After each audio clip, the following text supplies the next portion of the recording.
and you're tuned in into the Backyard Conversations with the Ultra Dream Production Network. I'm originally from Miramar, Florida. Oh, okay. Are you keeping it clean or are we keeping it, or whatever? Whatever, okay. One of the crazy adventures I would like to do, I would like to probably go skydiving. That's probably the best thing. You know, the excitement, jump out of the plane. You know, I don't think I've seen sometimes where, you know, when you first start out that sometimes they have you with somebody else. I don't think I want to do that probably for my first time. I just want to jump out there, you know, jump out the plane and feel that excitement, feel that rush of, you know, the air coming past your face and everything like that. I think that's one of the things I, you know, want to try to come up for this upcoming year. And I have to sell my soul to the devil? Okay. If I had to sell my soul to the devil, it would be for world peace. I know that might sound cliche, but I mean, as far as everybody getting along, I mean, it has to be, if I was going to sell my soul to the devil, which I would probably never, or I definitely would never do, it would have to be something that's worthwhile. It couldn't be for money or something like that because that's, you know, that comes and goes. So it had to be something that's, you know, change, you know, history, change humankind, something that would change, you know, us and how we live for the better. So I'll definitely pick something like world peace, or maybe, you know, maybe even still, if I don't know if that's a possibility, maybe everybody could be the same color. Maybe the world be different. Everybody was the same color. So that's probably what I'll choose if, you know, if I had to sell my soul to the devil. Hmm. If I could time travel, I would go back to the Garden of Adam and Eve, to the Garden of Eden, with Adam and Eve. I would like to see what they look like, if that story was even true, what the world looked like, what the Garden of Eden looked like, what the tree of knowledge looked like, what the tree of good and evil looked like, you know, all those things. I would like to go back and see, you know, how the world was, where was it? You know, I'm a history buff, so that'd probably be what I would do. I'll go back to the beginning of time and see, you know, from the bare beginning, how things were, and you know, compare that to how things are today. If animals could talk, off the top of my head, I'd probably say pigeons. Pigeons are rude. You ever get your car washed, and as soon as you get your car washed, the pigeon, you know, they shit on your car. And I ain't talking about like a little drop. They usually shit like all over your car. So I'd probably have to say the pigeon would be the worst. You know. And then also too, you know, the thing, where the pigeons go at nighttime. I've never seen a pigeon at nighttime. But yeah, I probably have to talk to, you know, I want to hear the pigeons talk, see why they do stuff like that. Why they crap with people's cars. Have I ever cheated on an ex? I have cheated before. Um, you know, it was, you know, it's not a proud moment, but you know, at the time, you know, I was young, and you know, we were going through some things, and you know, she cheated on me, and I know it wasn't the right thing to try to get, you know, some revenge. But you know, somebody came, knocked on my door one day, was like, "Hey, I know you got a girlfriend, but I don't care," you know. So it was easy to cheat, and so that's what happened. So yeah, I have cheated before, but that's not something I like to do, and that's something that I'm not, you know, not really proud of. But yeah, I have done it, you know, in my younger days. Well, the first thing I would take, and usually is the bottom line to a lot of problems, a lot of stuff, is communication. Just getting everybody, all your team, get everybody who's responsible or part of that production, get them, you know, in a meeting and say, okay, this is what we need to do. Get everybody on communication, and if any problems, this is how we handle these problems. This is the chain of command and stuff like that. But that's the main thing as far as communication, and just, you know, planning your time beforehand as effectively as possible. Don't wait till the day of to try to get there and try to, you know, have conversations, try to plan things. So that's the main thing, just taking pre-planning steps to help things get running smoothly. Yeah. Yes, plenty times. Plenty times I've had experiences where, you know, somebody asks you, or, you know, have you climax, or have you, you know, you finish, and you're like, you know what, yeah, I have, but you know what, in my mind, I'm like, man, I'm just tired. I'm just tired of this. It's not really doing nothing for me. You know, and that could be as far as, you know, not to get too graphic, but if, you know, it could be as far as a lady, you know, she's not tight as she should be. It could even be an odor, you know what I mean? It could even be like, you know, what they call like a dead fish. You know what I'm saying? Somebody just laying there. So I mean, at certain times, you know, sometimes like, you know what, yeah, I'm good, I'm done, I'm done. Not to, you know, and of course you don't want to tell them, hey, the reason why I don't want to do this no more because this is not exciting. This is not, you know what I mean? This is not doing nothing for me. So not to hurt their feelings, I have, you know, lied after sex before. I had a conversation with my friend about this, and it's like, I knew when I was younger, I had to be heavily breastfed because there's something about women's breasts, you know, that does it for me. I'm a breast guy, you know what I mean? So that'd probably be the favorite part for me. on the woman's body. Yeah. Yeah, you can do a lot. You can do a lot with breath that you can't do with other body parts. You know what I mean? So yeah, that's a good question. Probably I guess it depends on the project because, for example, a film director could be great on one project and kind of suck on another. So I think that the best quality is just to get with that vision of the writer or whoever put that project together, get on the same vision, and once you're in that same vision, I think you get what the project is trying to do, you get what the story is trying to tell. You're more aligned as a director. You can shoot and plan that production a little bit better.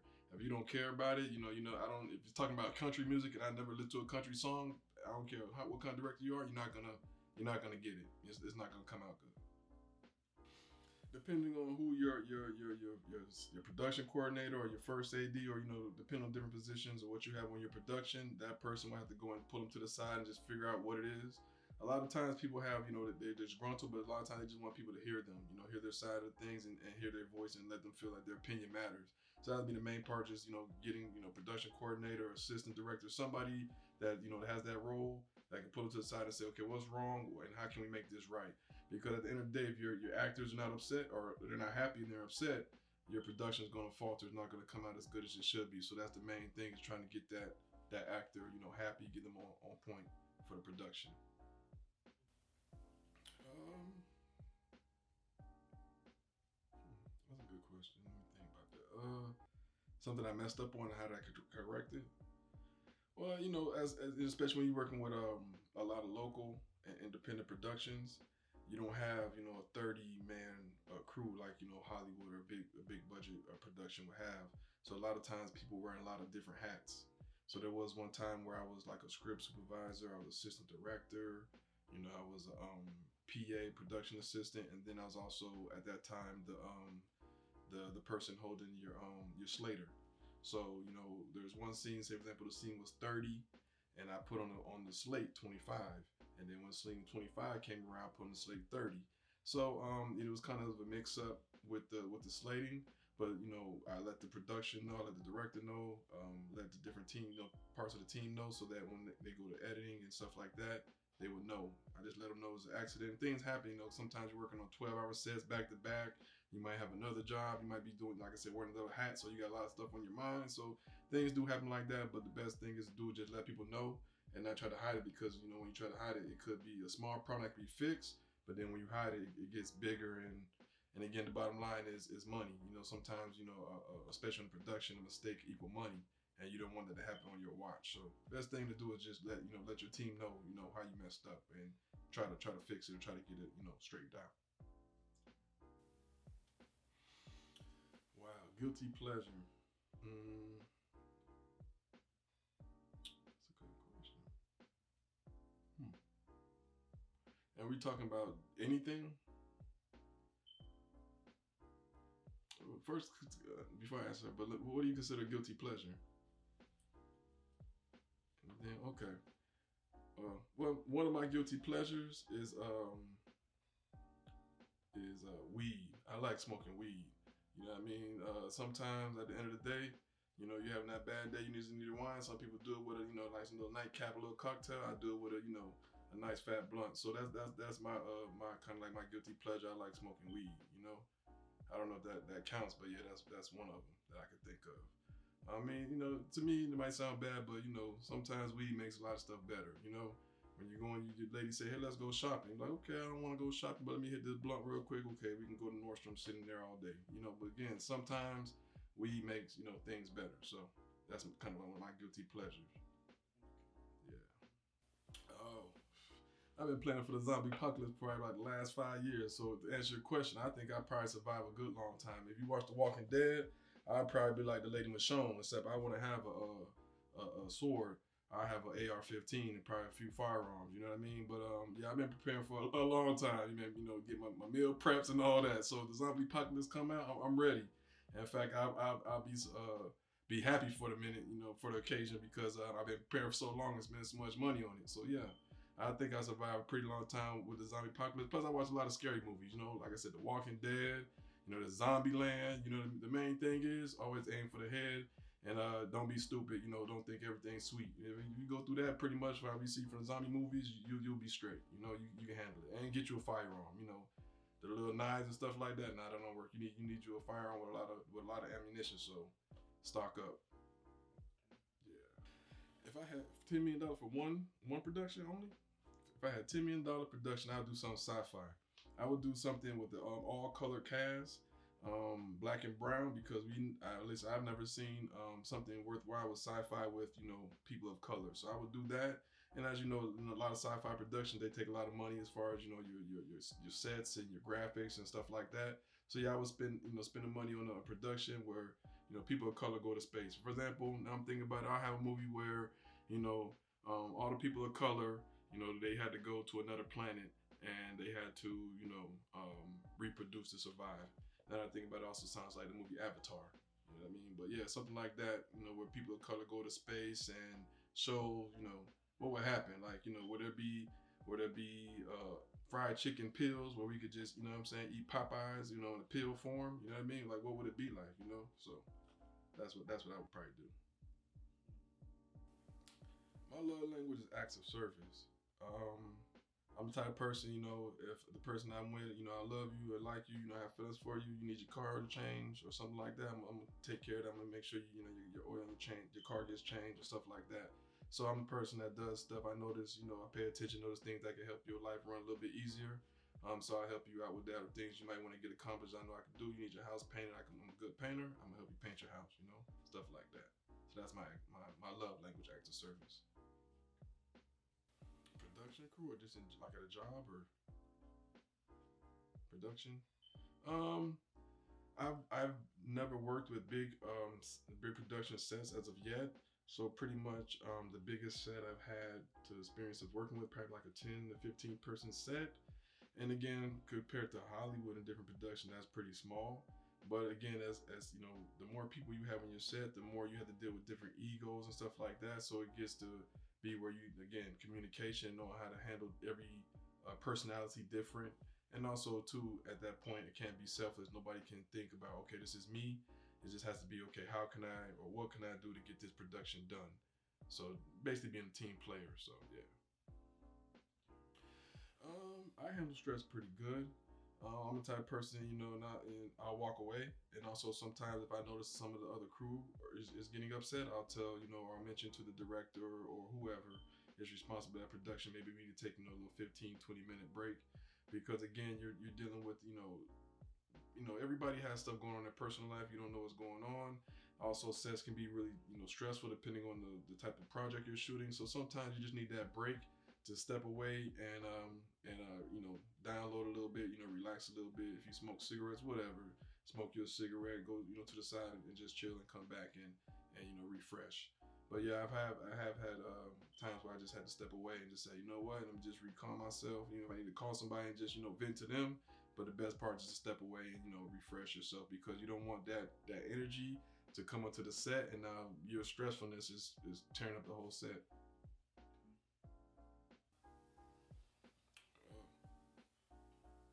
The most embarrassing place I ever farted probably had to be like in an airplane, and and I had to try to and there's one of those fart where you knew it was coming, you trying to hold it in, but you're like, nah, I know it's coming. So I had to time it when the person that's pushing the cart, the airline lady with the peanuts, when she came, you let out a little silent one.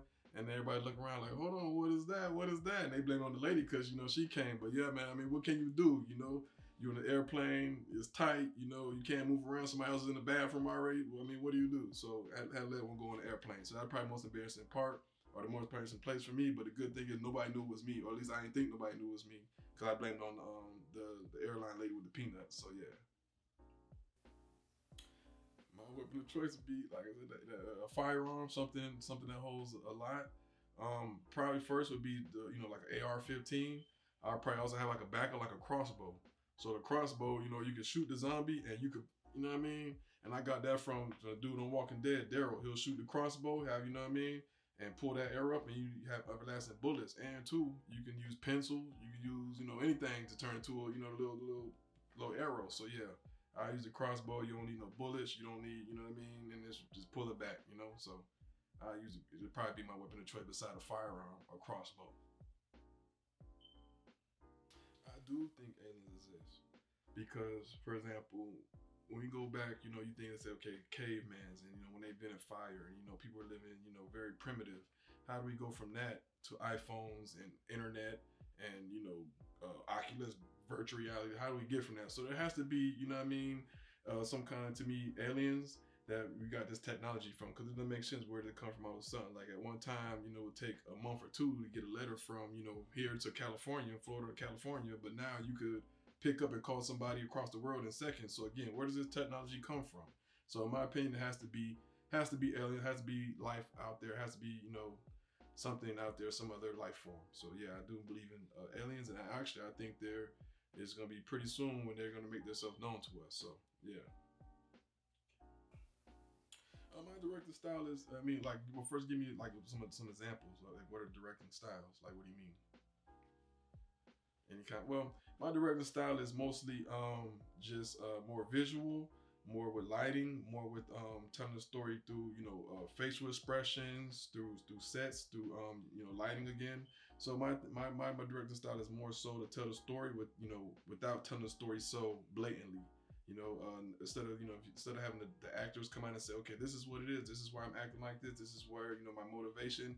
I'm the director to have your set say that, or their facial expressions, or even a certain mood or a song, something like that. So basically, tell a story, visually and in other ways without having the actors actually speaking the story for you. Wow. At this point in time, I would have to say the president of the internet. Yeah, probably it's two part. It would probably have to be Jeff. No, I'm sorry. Excuse me. President of the internet, or either be Elon Musk or Kanye. I would say Elon Musk because he owns Twitter, and every time I turn onto the internet, check news, he's talking about how he's banning this person, he's doing this, he's changing this. So I mean, Twitter's a big site. It's one, actually was part into the election with the president's election, getting the president elected. So Twitter's a big platform, and he's the owner of that. So I'll say he's probably, one of them, if not Kanye, because every time Kanye says something or does something, everybody in the internet is talking about it, is making clips and stories and stuff like that. So if it had to be two people, the president of the internet, I'd probably either say Elon Musk or Kanye, depending on how they feel that day. They probably give a role, give ownership back and forth to each other. So yeah. If I had to give one message to give my fans, I'd probably have to say, and my fans probably be somebody from locally from South Florida or just the whole state of Florida. I just have to say I love my state, I love my city, South Florida to be exact. And everything, as far as everything I put out, everything I do, my motivation is to put us in a better light and to highlight the stuff that we go through, our culture, because no knock against other cities, but we have stories, we have talent, we have worthwhile people here too. So that's what I would tell my fans: is everything I do, my motivation is to put South Florida, and not only that, but the whole state of Florida in a better position and better light. No, I mean, I enjoy this. I'm Anthony Montgomery. I'm a writer, film producer from South Florida. Have some big things coming up for 2023, so just stay tuned.